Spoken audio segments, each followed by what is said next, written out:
છઠ્ઠા માળેથી કૂદકો મારીને આત્મહત્યા કરી હતી અને એમની સુસાઇડ નોટમાં એમને લખેલું કે અમે આત્મહત્યા કરીએ છીએ એની પાછળ અમારો દીકરો, દીકરાની વહુ અને એમનો દીકરો એ જવાબદાર છે.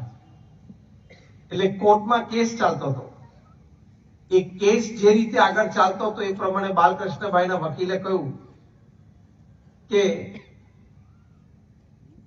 કેસનો ચુકાદો આપણી વિરુદ્ધમાં આવશે, કારણ કે સુસાઇડ નોટ એમના અક્ષરમાં લખેલી છે અને તમને જેલની સજા પણ થઈ શકે છે. એટલે બાલકૃષ્ણભાઈને ગભરામણ થઈ કે મને જેલની સજા થશે, મારો વેપાર ધંધો છે એની પર એની અસર થશે, સમાજમાં મારી પ્રતિષ્ઠા બગડશે. એટલે એમણે સપરિવાર આત્મહત્યા કરી લીધી. આ ઘટના તે વખતે ખૂબ ચર્ચાયેલી અને એક મૂળભૂત સમાજનો પ્રશ્ન તે વખતે દરેકના મનમાં ઉદ્ભવેલો. અને એ પ્રશ્ન એ હતો કે પરિવારમાં જ્યારે આપણે સાથે આવ્યા છીએ, સાથે રહ્યા છીએ, તો કેમ એકબીજાને સમજીને સાથે નથી રહી શકતા? આ સુસાઇડ નોટમાં સ્પષ્ટ લખેલું કે અમને હેરાનગતિ કરતા હતા, એટલે ત્રાસથી કંટાળીને અમે આત્મહત્યા કરી છે. હવે વૃદ્ધ મા બાપ હતા, એમના દીકરા બાલકૃષ્ણભાઈ, એમના પત્ની અને એમનો એક જ દીકરો. એટલે 3 પેઢીમાં વારસ તો ધંધાનો કે આ મોટા ફ્લેટ, આટલા કિંમતી ફ્લેટના એક જ વ્યક્તિ હતા, પણ સમજીને સાથે રહી ન શક્યા. એટલે પરિવારના 5 જણાએ 6 મહિનાના ગાળામાં આત્મહત્યા કરી. આવા ઘણા બધા પ્રસંગો સમાજમાં બને છે. એની પાછળનું કારણ સમજદારીનો અભાવ. જેમની જન્મ જયંતિ ઉજવવાની છે એવા ગુરુહરિ મહંત સ્વામી મહારાજ, એમને એમના જીવનકાળ દરમિયાન 5.5 લાખ પત્રોના લેખિત ઉત્તર આપ્યા છે, જેમાં આવા જ પ્રશ્નોને એમણે સમાધાન આપ્યા છે અને પરિવારોને સુખી કર્યા છે. મહંત સ્વામી મહારાજ એમના જીવનકાળ દરમિયાન 2 લાખથી પણ વધારે ઘરોમાં પધરામણી કરી છે, જેમાં પરિવારના પુરુષ સભ્યો સાથે બેસીને એ પરિવારના નાના મોટા પ્રશ્નોનો વિમર્શ કરીને એમને સમાધાન આપ્યું છે. એ એમના અનુભવ પરથી પારિવારિક મૂલ્યોની દ્રષ્ટિએ એક સુંદર વાત કરે છે. પરિવારમાં આપણને સુખ રહે, પરિવારમાં આપણને શાંતિ રહે અને સાથે રહેવાનો એક આનંદ આપણે લઈ શકીએ, એટલે એક બહુ જ સુંદર વાત પરમ પૂજ્ય મહંત સ્વામી મહારાજ કરે છે. એમના શબ્દો છે, એ પોતે કહે છે, સંપીને સમજીને સાથે રહેશો તો સુખી થશો. મારી સાથે રિપીટ કરજો, કારણ કે આ વાક્ય આપણે રોજ સવારે ઉઠીને ભગવાનને પ્રાર્થના કરીને પછી આપણા મનને ને આપણી જાતને કહેવાનું છે. સંપીને સમજીને સાથે રહેશો તો સુખી થશો. હવે આખું વાક્ય બોલો. સંપીને સમજીને સાથે રહેશો તો સુખી થશો. સંપીને રહેવાનું છે અને સમજીને રહેવાનું છે. તો પરિવારમાં આપણને રહેવાનો આનંદ આવે. અમેરિકામાં હાર્વર્ડ યુનિવર્સિટીનો એક સ્ટડી છે, એક સર્વે છે, જેમાં તે લોકોએ 1 લાખ પરિવારમાં આ સર્વે કર્યો. આ 1 લાખ પરિવારો દુનિયાના લગભગ 110 દેશોના. 8 વર્ષ સુધી આ સર્વે ચાલ્યો. જ્ઞાતિ, જાતિ, દરેક પ્રકારના લોકોને એમને આ પ્રશ્નો પૂછ્યા.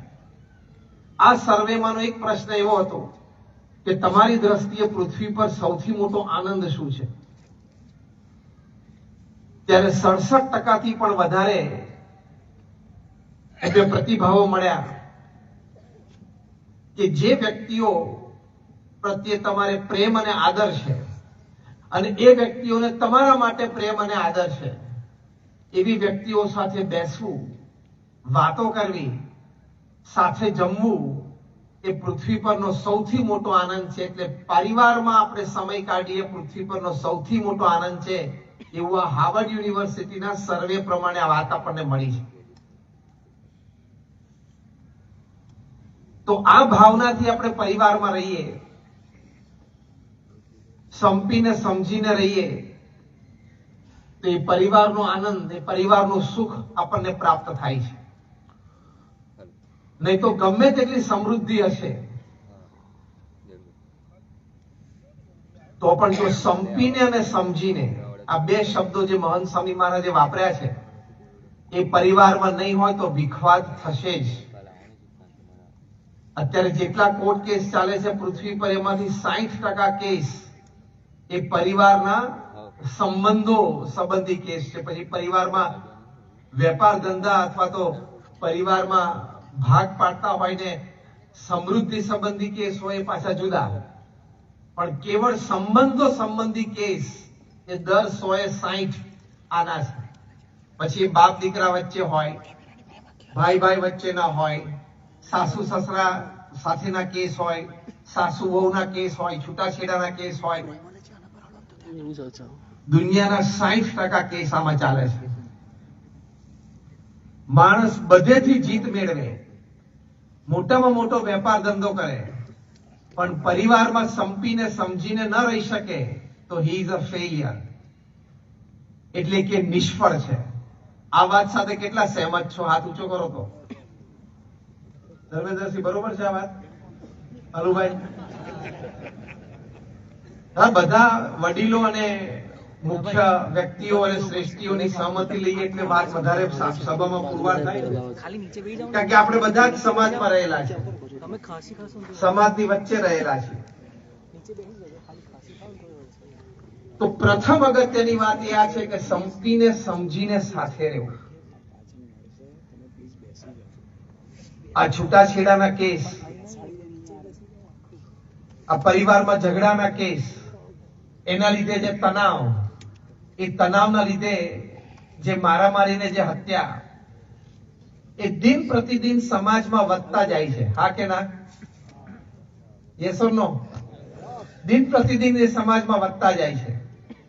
ભગવાને આપણને બુદ્ધિ આપી છે, ભગવાને આપણને અનેક પ્રકારની કળા અને શક્તિ આપી છે.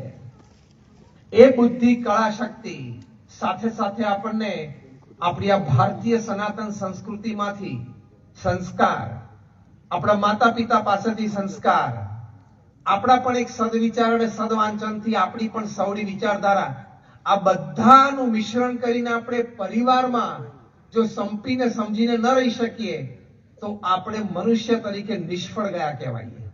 હા કે ના? એટલે પહેલી સફળતા એ ઘરની સફળતા છે. પછી બીજી સફળતા તમારી દુકાન અને ધંધાની આવે, પણ પ્રથમ અગત્યની સફળતા આ છે. અત્યારે ભારતની સુપ્રીમ કોર્ટમાં એક કેસ ચાલે છે. 11,000 કરોડનો મામલો છે. કેસમાં સામે સગી માં અને એનો દીકરો છે, બાયોલોજીકલ મધર એન્ડ સન, અને મામલો છે 11,000 કરોડનો. તમારામાંથી ઘણા બધાને બધા નામ યાદ આવી ગયા હશે. બંનેના વકીલ મુંબઈથી મુદતની આગલા દિવસે સાંજે દિલ્હી જાય, ફર્સ્ટ ક્લાસમાં ટ્રાવેલ કરે, ત્યાં 5 સ્ટાર હોટલમાં સ્વીટ રૂમમાં રહે, બીજે દિવસે સવારે સુપ્રીમ કોર્ટમાં અપિયર થાય, અને સુપ્રીમ કોર્ટના બધા સિનિયર વકીલો એક અપિયરન્સના 8-10 લાખ રૂપિયા ચાર્જ કરતા હોય. એટલે એકવાર તમારા વતીએ સુપ્રીમ કોર્ટમાં પગ મૂકે એટલે 8 થી 10 લાખ રૂપિયા, ઘણા તો 12 થી 15 લાખ રૂપિયા ચાર્જ કરે. 30 સેકન્ડમાં પણ મુદત લઈને પાછા આવે, 1 મિનિટમાં પણ મુદત લઈને પાછા આવી જાય. અને અત્યારે લગભગ છેલ્લા 6-6.5 વર્ષથી આ બંને વકીલો વારાફરતી મુદત લઈને આવે છે. તમે ઘણા સમજી ગયા હશે. અને શું કામ મુદત ન લે? શું કામ મુદત ન લે?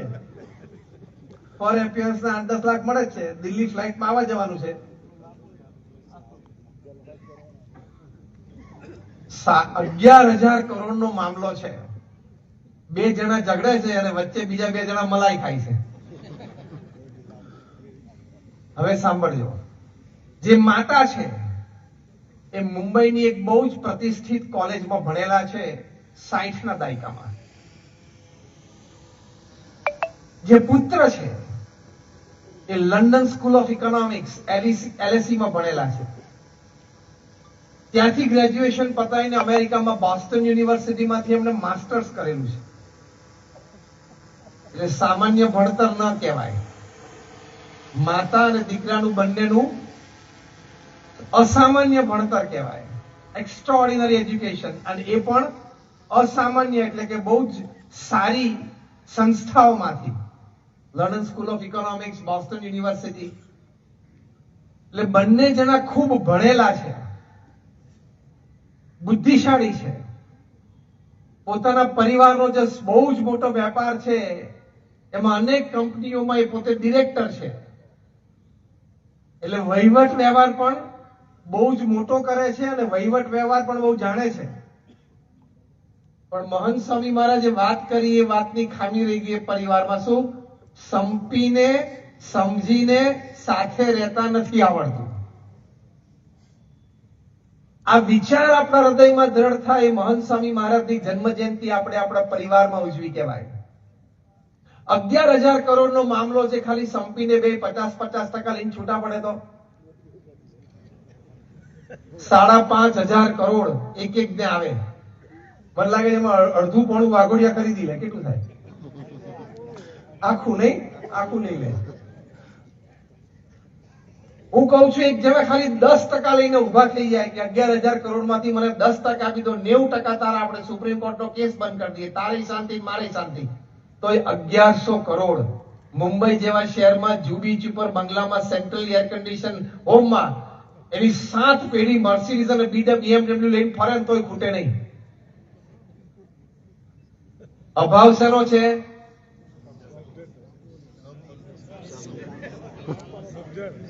સંપીને સમજીને સાથે રહી શકતા નથી. બાકી ભગવાને આ પરિવારને આપવામાં કોઈ વાતે ખામી રાખી છે? કોઈ વાતે ખામી નથી. સમજદારીની ખામી છે, અહમ છે, સ્વભાવ છે. એટલે પરિવારમાં સાથે રહી શકતા નથી. અંગ્રેજીમાં એક કહેવત છે, હું અંગ્રેજીમાં બોલી પછી હું ગુજરાતી ભાષાંતર કરીશ.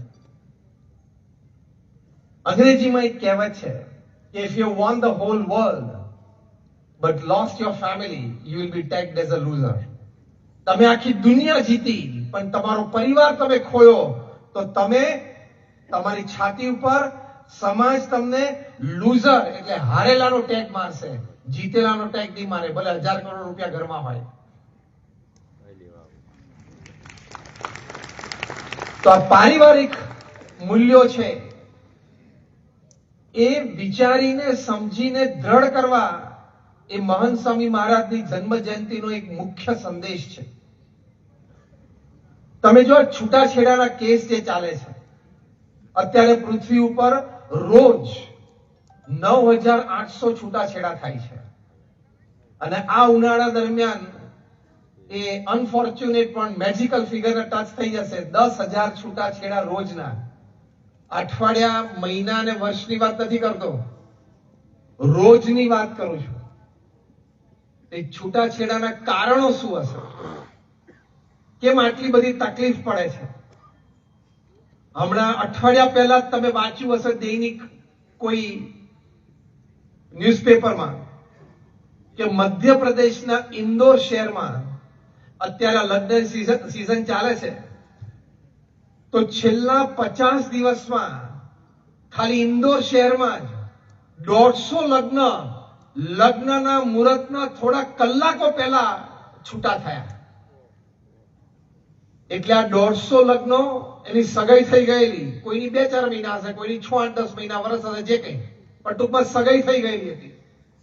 સગાઈ અને લગ્નના વચ્ચેના સમયમાં બે પરિવારે 2-5 વખત હળીમળી લીધું હશે, એકબીજાના ઘરે જમવા ગયા હશે, કઈ વાર તહેવાર, દિવાળી, હોળી કઈક ભેગા ઉજવ્યા હશે, ઘણું બધું કર્યું હશે. છેલ્લા 50 દિવસમાં ખાલી એક ઇન્દોર શહેરમાં 150 લગ્ન લગ્ન મુહૂર્તના કલાકો પહેલા, અમુક તો 2-4 કલાકો પહેલા, અમુક મેક્સિમમ 72-48 કલાક પહેલા છૂટા થયા. એની નીચે કારણ લખ્યું છે. હવે કારણ બરોબર સાંભળજો. એ કારણ એ છે કે પહેલાના જમાનામાં દહેજના કારણે લગ્ન તૂટતા હતા. અત્યારે જમાનામાં સોશિયલ મીડિયા પોસ્ટને કારણે લગ્નો તૂટે છે. એટલે મહાન સ્વામી મહારાજે શબ્દ વાપર્યો કે સમજીને સાથે રહેજો. આવો દેવાંશુ, અમારા મિત્ર અને આપણા પારોલ યુનિવર્સિટીના ડિરેક્ટર પ્રેસિડેન્ટ દેવાંશુ પટેલ આપણી સભામાં પધાર્યા છે. આપણે એમનું ભાવભીનું સ્વાગત કરીએ છીએ.